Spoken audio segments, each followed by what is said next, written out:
जय श्री कृष्ण। चातुर्मास में भागवत कथा श्रवण श्रृंखला के 21वें अंक के साथ आपकी सेवा में मैं श्री विजय शंकर। अभी तक के कथा प्रसंग में हमने सुना कि धुंधकारी की मुक्ति के लिए गोकर्ण जी सूर्य भगवान से कोई उपाय पूछ रहे हैं। सूर्य भगवान ने कहा कि श्रीमद् भागवतान मुक्ति सप्ताहम वाचनम कुरु। भागवत सप्ताह से ही धुंधकारी को प्रेतत्व से मुक्ति मिल सकती है, अतः इसका सप्ताह पारायण करो। इस निर्देश के अनुसार गोकर्ण जी भागवत कथा सप्ताह सुनाने के लिए तैयार हो गए। पापों की निवृत्ति के लिए, पापक्षय के लिए वहाँ अनेक श्रोता भी श्रद्धापूर्वक एकत्रित हो गए। जब गोकर्ण जी व्यास आसन पर बैठकर कथा कहने लगे, तब वह प्रेत भी वहाँ आ पहुँचा और इधर उधर बैठने के लिए स्थान ढूंढने लगा। इतने में उसकी दृष्टि एक 7 गांठ वाले बांस पर पड़ी। वायु रूप होने के कारण वह प्रेत कहीं और नहीं बैठ सकता था, इसलिए वह उस बांस में ही घुस गया और वहाँ बैठा रहा। 7 दिनों में 12 स्कंधों वाली भागवत कथा सुनकर पवित्र होकर वह धुंधकारी प्रेत योनि से मुक्त हो गया और भगवत स्वरूप प्राप्त कर लिया। उसने तुरंत अपने भाई गोकर्ण को प्रणाम किया और प्रेत योनि की पीड़ा से मुक्ति प्रदान कराने के लिए धन्यवाद दिया। धुंधकारी कहता है, जो अब भगवत स्वरूप में आया हुआ है कि धन्या भागवती वार्ता प्रेत पीड़ा विनाशिनी सप्ताहोपि तथा धन्य कृष्ण लोक फलप्रद। यह प्रेत पीड़ा का नाश करने वाली श्रीमद् भागवत की कथा धन्य है, जो भगवान कृष्ण की प्राप्ति करा देता है।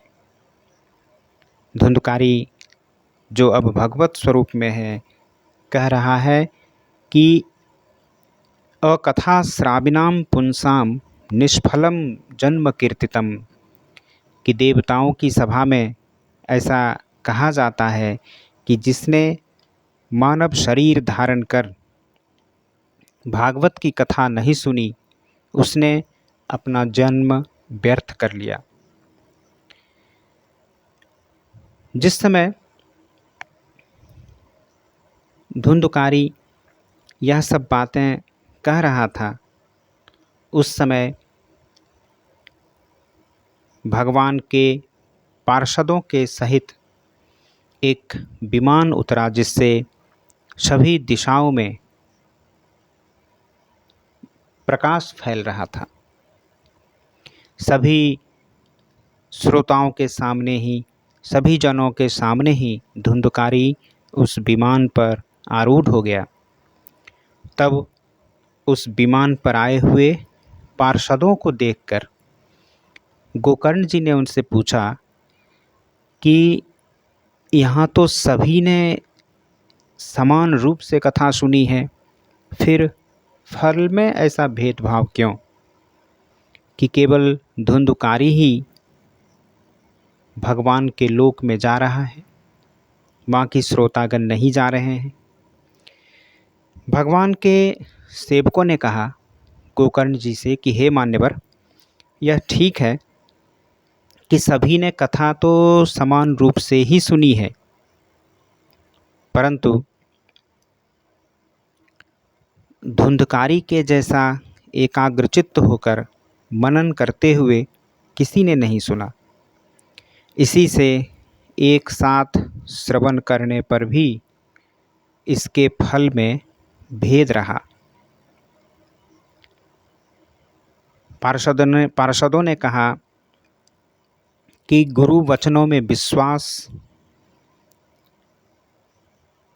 दीनता का भाव, मन के दोषों पर विजय, काम, क्रोध, लोभ, मोह, मद, मत्सर आदि दुर्गुणों पर विजय और नियंत्रण, कथा में चित्त की एकाग्रता और भगवान में चित्त लगाए रखकर कथा श्रवण करते रहना इत्यादि नियमों का पालन किया जाए तो भागवत श्रवण का यथार्थ फल मिलता है।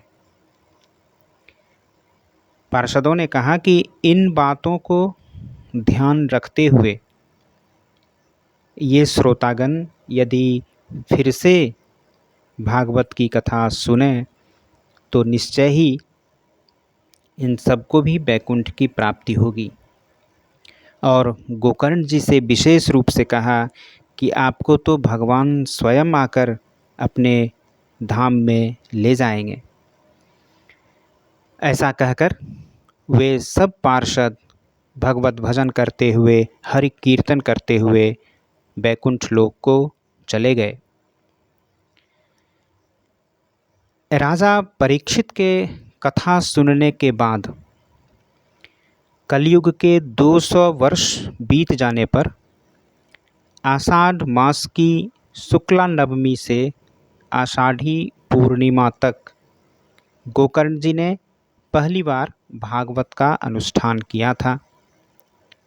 धुंधकारी को प्रेत योनि से मुक्ति दिलाकर अन्य श्रोताओं को भी भगवान तक पहुँचाने के लिए, वैकुंठ तक पहुँचाने के लिए श्रावण मास में गोकर्ण जी ने दूसरी बार कथा सुनाई। कथा की समाप्ति पर भगवान स्वयं प्रकट हुए और सब ओर से भगवान के लिए जय घोष की ध्वनियाँ हो रही थी। भगवान स्वयं हर्षित होकर अपने पांचजन्य शंख की ध्वनि करने लगे और उन्होंने गोकर्ण जी को हृदय से लगाकर अपने ही समान बना लिया। गोकर्ण जी अब भगवत स्वरूप हो गए थे। श्री भगवान ने क्षण भर में ही अन्य श्रोताओं को भी जलधर, मेघ के समान श्याम वर्ण, पीतांबर और कर्ण कुंडलों से विभूषित कर दिया। इस प्रकार भक्त वत्सल श्री भगवान कथा श्रवण से प्रसन्न होकर गोकर्ण जी को साथ लेकर अपने गोलोक धाम में चले गए, जिस लोक में सूर्य, चंद्रमा और सिद्धों की भी गति नहीं हो सकती, उसमें वे श्रीमद् भागवत श्रवण से चले गए। ऐसे भागवत कथा की जय हो। आज के कथा अंक में इतना ही। कल पुनः संध्या 7 बजे।